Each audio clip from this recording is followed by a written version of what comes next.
It's a story straight out of a horror novel.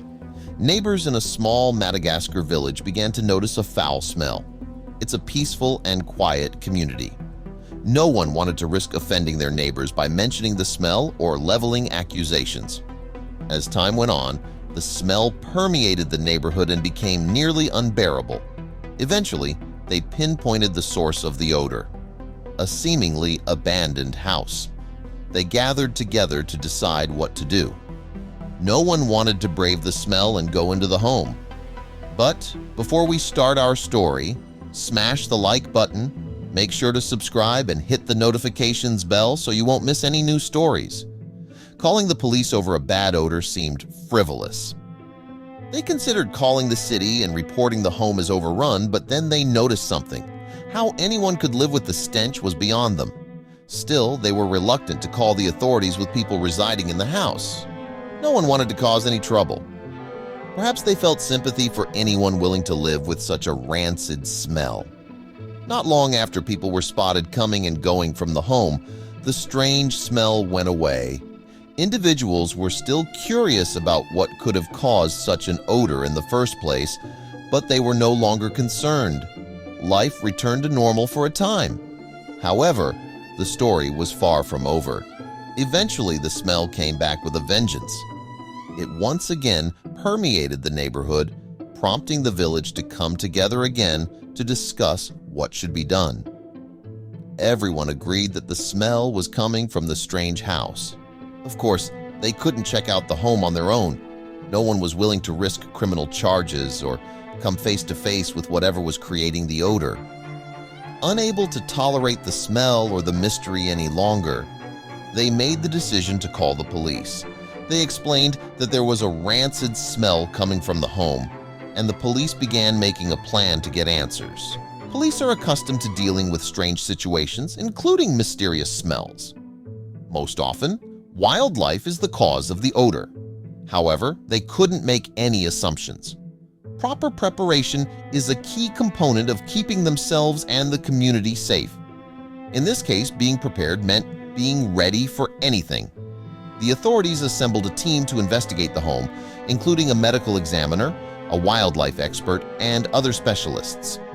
Sori Randrianjafizanaka was one of the experts called to help investigate. Her wildlife department often worked alongside police in cases where wildlife was suspected. She had no idea what she was going to find. However, she was a resident of the community herself, and just like the strange home's neighbors, she was curious to know the source of the smell. In other areas, foul play would likely be the first suspected cause of such an odor.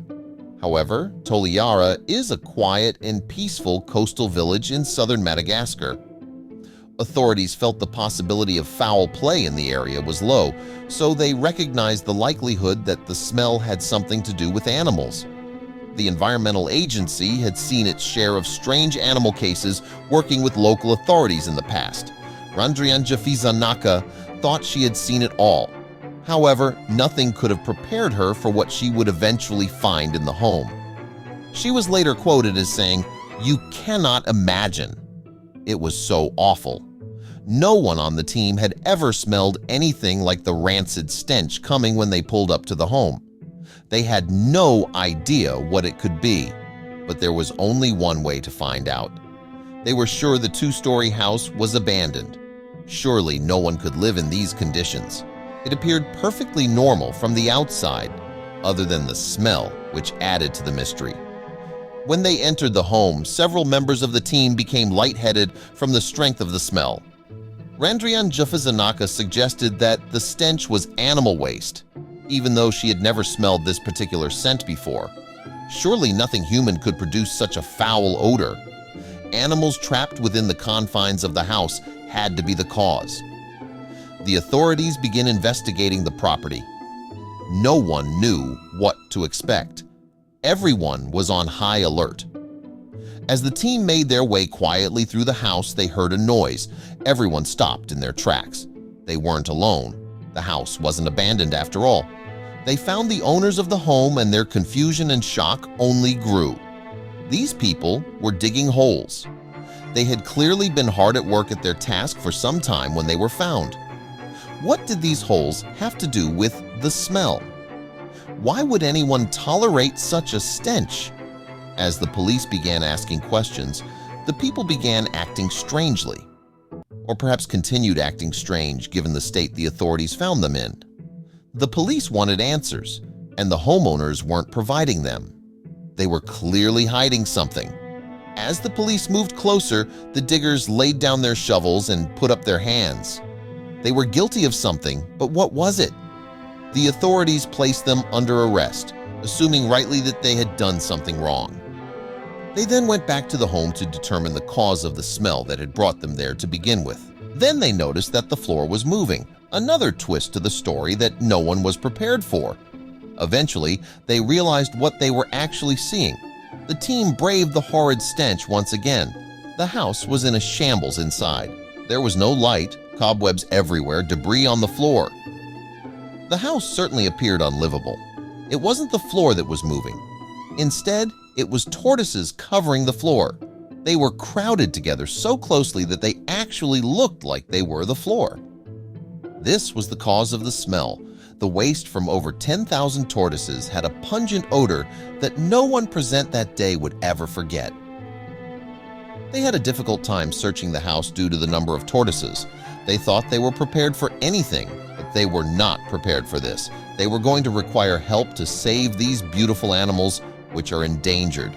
Randrian Jaffizanica knew that the tortoises were at risk of dying due to the horrendous conditions they were living in. When found, 180 tortoises in the home were dead. This left an astounding 9,888 tortoises that would need relocation and veterinary care. The tortoises are an endangered species known as radiated tortoises. They are highly prized in the illegal pet trade due to their colorful shells and rarity.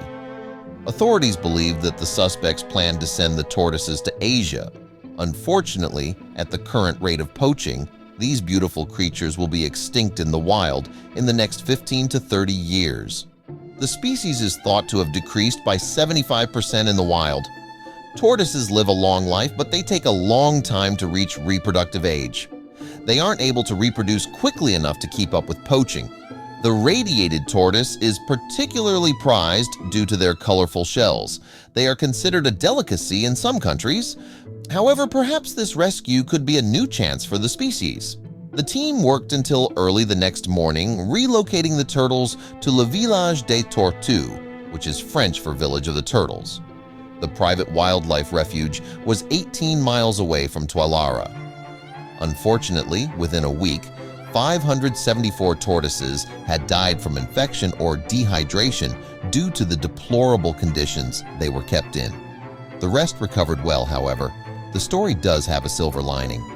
Experts from around the world came together to help care for the rescued tortoises, including Stephen Nelson, a herpetologist at Zoo Knoxville. The Turtle Survival Alliance played a pivotal role in saving the tortoises. The Turtle Survival Alliance has members in zoos around the world, working to keep the radiated tortoises alive with captive breeding programs. Returning endangered species to the wild is important for the continuation of the species. However, it is a lengthy and expensive process. The SAFE Saving Animals from Extinction program gave TSA and Knoxville Zoo a $50,000 grant in March 2020 to reintroduce 1,000 of the tortoises to the wild. Relocation begins with selecting appropriate sites. Then enclosures are built around the sites to contain the tortoises. These enclosures are proven to allow the animals to reacclimate to being in the wild. Without them, they may attempt to return to their birthplace, which could result in death or being recaptured. The enclosures allow the tortoises to establish home ranges. This is the area that the tortoise will stay in once it has been established. After 1 year, the enclosures will be removed. The tortoises will be tracked via radio transmitters. Local communities that hold the tortoise sacred have agreed to watch over the turtles and protect them from poachers. There are currently 25,000 tortoises that experts are hoping to eventually release back into the wild. Of the 10,000 tortoises found in the home, 8,000 of them made a full recovery. They are finally getting the healthy life they deserve. The neighbors were shocked to learn the cause of the smell, but glad they played a role in saving these endangered tortoises. Without the neighbors contacting the authorities, the turtles might have never been found. The illegal wildlife trade is a worldwide problem. In fact, it's the fourth most profitable transnational crime. Stopping these poachers requires everyone's participation, from neighbors that notice a strange smell and grow concerned, local authorities, and even experts around the world.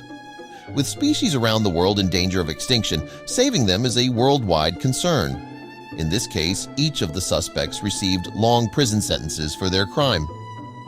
Perhaps this will deter others from following in their footsteps.